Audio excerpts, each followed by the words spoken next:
మరి ఎలా పెరుగుతారు? మన సోల్ ఏదైతే నేను చెప్పాను కదా, ఇప్పుడు దేవుడు ఇచ్చిన ఆత్మ ఉంది లోపలని, దానికి ఎనర్జీ రావాలంటే బైబిల్ చదవాలని చెప్పాను కదా, అది పెరుగుతూ ఉంటుంది. రోజు రోజు మనం దేవునికి ఇంకా దగ్గర అయిపోతూ ఉంటాం బైబిల్ చదివి ప్రార్థన చేసినాం.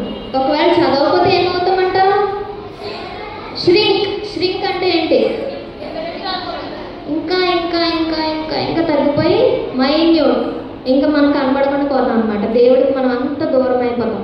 ఓకే, సో దేవుడు దగ్గరగా ఉండాలనుకుంటున్నారా, దూరంగా ఉండాలనుకుంటున్నారా?